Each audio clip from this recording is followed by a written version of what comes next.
తెచ్చి పెద్ద చేశాను కంచాన్ని పోలొచ్చి పాదాలు ఇవ్వాలా ఉగ్గుదాలు ఇవ్వాలా యాభై పత్రి పైన బొమ్మ పత్రి పైన ఆనాడు పద్మదేవికి 12 సంవత్సరాలు అలా భయం వచ్చింది.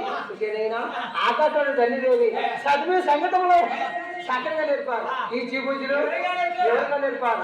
ఆనాడు ఎప్పుడుగా పద్మదేవి 12 సంవత్సరాలు భయం వచ్చి ఒకనాడు ఒక సర్మందిని 10 మంది సిరికం తీసుకుని విద్యాలయంలోకి దొంగకి వచ్చింది. విద్యాలయంలోని ఒరే కదా నేను చూడగా దొంగలు ఉంటాను, నేను కళ్ళు కమ్మ కట్టుకుంటాను, నేను చెట్లను పెట్టని పద్మదేవి అలా దొంగలు ఉన్నారు. 10 మంది సిరికలు కూడా అలా చెట్లను పెట్టున్నారు. అక్కడ విద్యాలయంలోని ఇలా దొంగ పెడుతున్నారు.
పద్మదేవి 10 మంది సిద్ధంసుకుని దొంగకి వచ్చి దొంగకి అంటున్నారు. విషయమైనా అద్వేషమునికి ఒకలిమాల దగ్గర పెరిగిన శ్రీనివాసుడు ఒకలిమాల దగ్గర శమిస్తున్నాడు.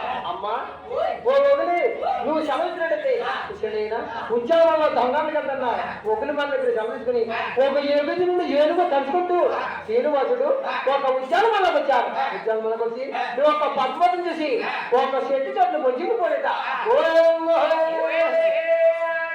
అలా చెట్టు చోట్ల శ్రీనివాసుడు బొజ్జిపోయాడు. అదే సమయంలోని పద్మదేవి కళ్ళు గంటలు కట్టుకుని శ్రీనివాసుడిని వాళ్ళకొచ్చింది. వాళ్ళకొచ్చి శ్రీనివాసే దొంగనుకుని అక్కడ శ్రీనివాసుడిని దొరికేవా దొంగని శ్రీనివాసుడిని అలా కౌగులించి పట్టుకున్నా శ్రీనివాసుడు పద్మాలను పడుకున్న అలా గంటలిప్పారు. చెప్పగా శ్రీనివాసుడు పద్మ చూసి పద్మదేవి శ్రీనివాసుడు చూసి వేరు సేపు వెళ్ళిపోయారు. తల్లా కనబడుతుంది ఒక పద్మదేవి శ్రీనివాసుని ఇలా కొలబత్తు పడుతుంది.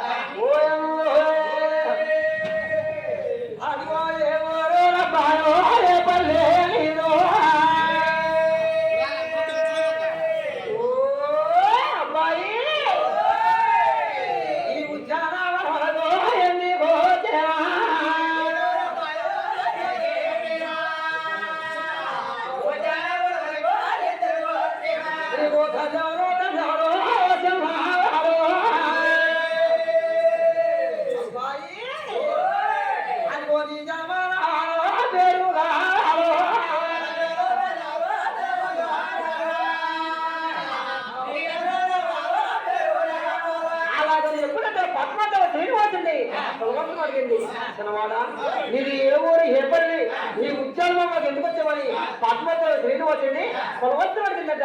అడగ్గా శ్రీనివాసుడు విషయమైనా ఓరు ఉత్తమం చెప్తున్నాడు. నా కొలవత్తు కావాలా చెబుతానా? మా తల్లిగారు జానకిదేవి, మా తల్లిగారు వద్దేవుడు, మా అన్నగారు బలరాముడు, మా బావగారు సజ్జనుడు, మా చెల్లెలు సుభద్ర, నా పేరు చూడగా వేరు గొప్పలన్నా శ్రీనివాసుడు అన్నారు. నా కొలవస్తున్నాడు అదిగో నా పేరు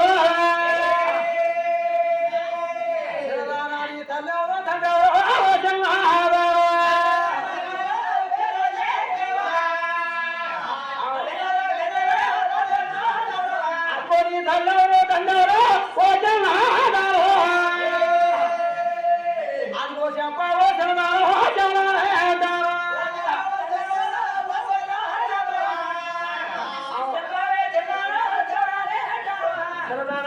నా కొలవత్తు చెప్తాను.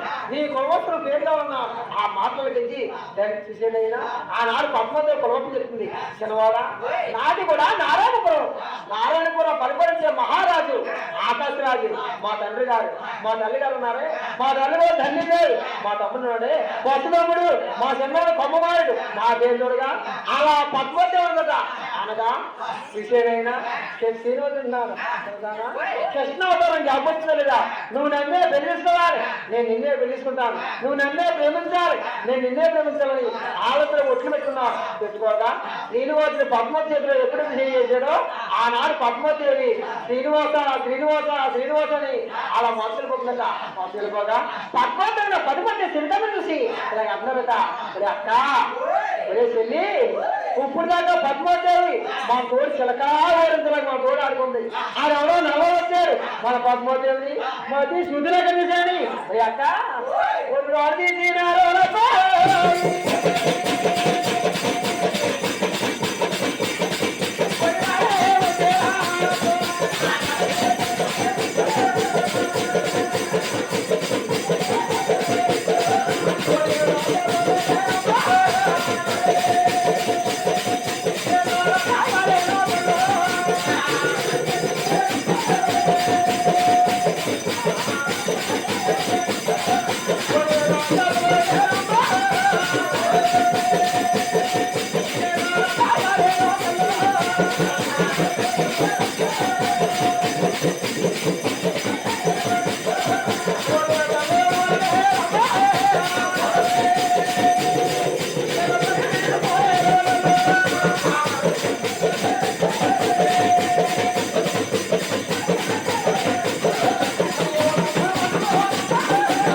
రాడు దెబ్బలతోటి సైకిల్ కొట్టారు రాడు దెబ్బలు తగిలి రక్తం కాచుకుంటూ అల్లంలోకి వెళ్ళిపోగా చక్కగా ఎవరికి వెళ్ళిపోయాడు కంచి పద్మదేవి ఇంటికెళ్ళి కంచి పద్మదేవి ఎలా ఉంది అన్నం దొరకండా అది కొడుకుందా దొరకండా పద్మదేవి శ్రీనివాసని అలా కలవిస్తూ ఉన్నారు అన్న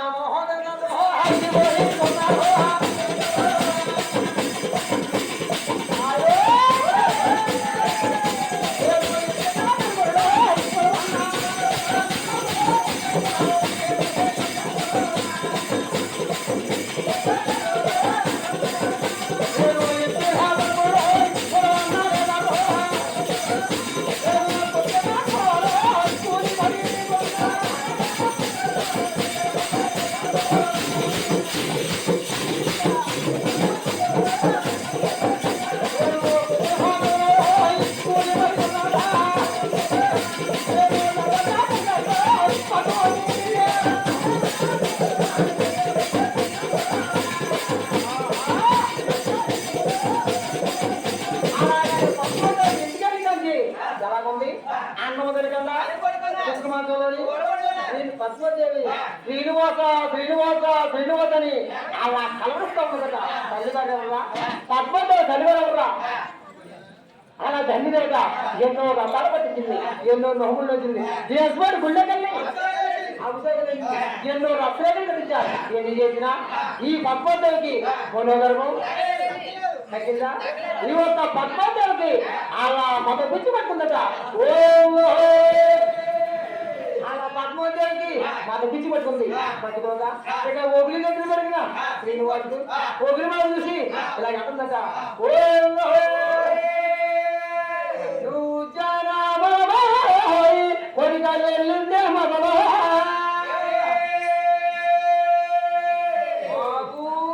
శ్రీనివాసు నీకు తిరగరాని అయ్యో చిన్నబోయిందా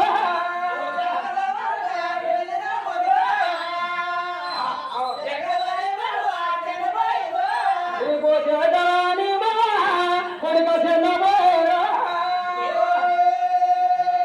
నీకు అల్లోరిగలేరు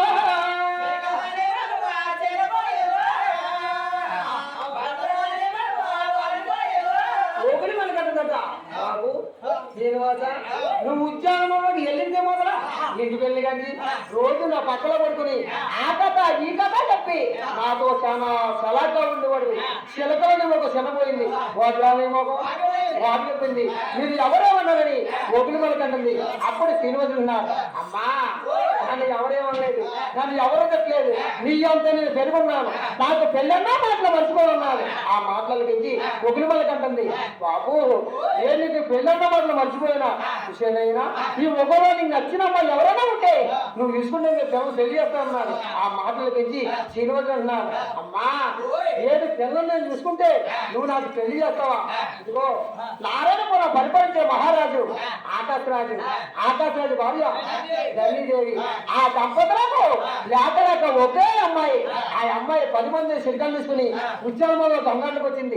నీ దగ్గర సెలవు తీసుకుని ఒక ఎగురు ఏనుగు కట్టుకుంటూ ఉద్యానవనంలోకి వెళ్ళాను. ఉద్యానవనంలో ఆ పద్మతిని చూసి నేను సీతలో ప్రేమించాను. ఆ అమ్మాయికి నాకు నీ సీత అక్షంతలు ఏమన్నాను. ఆ మాటలు తెచ్చి ఒకటి మనకు అంటుంది బాబు అయ్యో ఆకాశం అంటే సాధారణ కాదు.